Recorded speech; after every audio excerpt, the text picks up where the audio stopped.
गुरु जी। आ रही आवाज। जय गुरु जी। शुक्राना गुरु जी।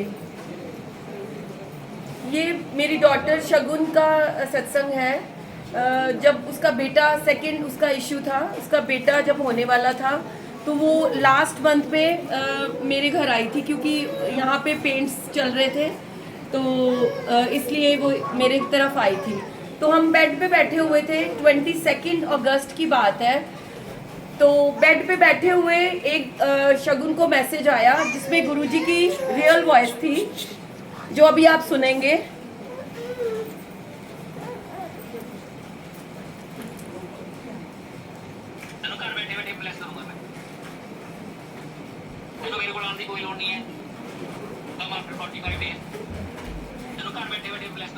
जिसमें गुरुजी ने 3 लाइंस बोली हैं, उनकी रियल वॉइस है। तेनू मेरे को लान दी लोड़ नहीं है, कम आफ्टर 45 डेज मैं तेनू तेरे घर ही ब्लेस करांगा। तो उसने जैसे मुझे बोला, मम्मा देखो गुरुजी की रियल वॉइस है, तो मैंने उसको बोला कि मुझे सेंड कर दे। तो अभी मैंने उसको इतना ही बोला था, उसने बोला कि मम्मा मैंने आपको इंस्टा पे सेंड कर दिया है। तो मैंने उसको बोला तो मुझे व्हाट्सएप पे सेंड कर। अभी ऐसा बोलते बोलते ही मैंने व्हाट्सएप खोला तो एक अंकल हैं जो सत्संग पे मिलते हैं, मुझे बाद में जाके उनका नाम पता चला, उनका नाम विनीत अंकल है। तो उनका नाम मैंने प्लेलिस्ट अंकल के नाम से सेव किया हुआ है, क्योंकि एक सत्संग में उन्होंने मुझे प्लेलिस्ट सेंड की थी, तो उन्होंने मुझे ऑलरेडी ये मैसेज सेंड किया हुआ है। तो गुरुजी ने वो मैसेज दोबारा से उसी क्यों सेंड किया, इसके पीछे भी एक बात है, क्योंकि गुरुजी ने बोला कि ये शायद मैसेज शगुन को समझ में नहीं आएगा, तो ये तेरी सेवा है, तूने उसको समझाना है। तो ये 22 अगस्त की बात है। तो पहली लाइन थी, तेनू मेरे को लान दी लोड़ नहीं है। ये गुरुजी ने इसलिए बोला क्योंकि शगुन बोलती थी मेरा प्रेगनेंसी में मेरा बड़ा मंदिर जाने को बहुत मन करता है, तो गुरुजी को पता था कि अभी वो आ नहीं सकती, तो इसलिए तेनू मेरे को लान दी लोड़ नहीं है। और थर्ड लाइन थी, मैं तेनू तेरे घर ही ब्लेस करांगा, मतलब तुझे आने की जरूरत नहीं है, मैं तेरे घर पे ही ब्लेस करूंगा। और सेकंड लाइन थी, कम आफ्टर 45 डेज। तो ये समझाने की गुरुजी ने, बहुत शुक्राना गुरुजी, आपने मेरी सेवा लगाई थी।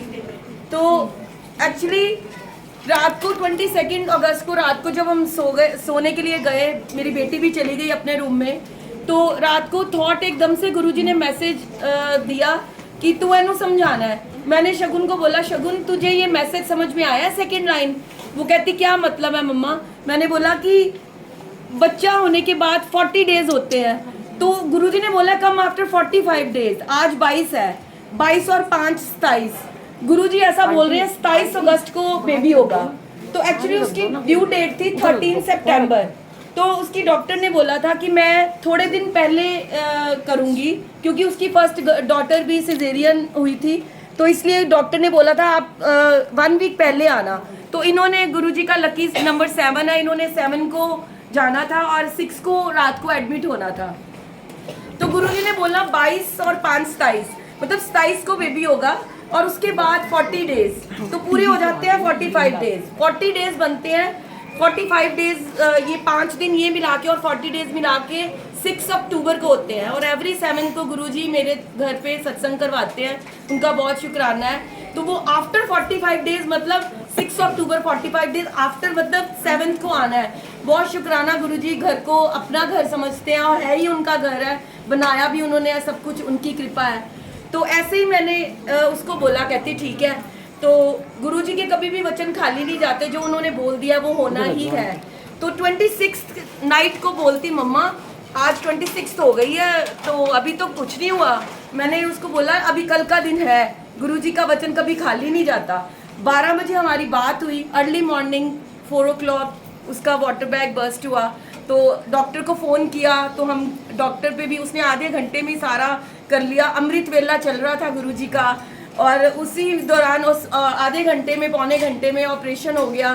तो बस साथ ही 27 को ही बेबी बॉय हुआ। क्या नाम है बहुत उसका? बहुत शुक्राना मायरव। जय।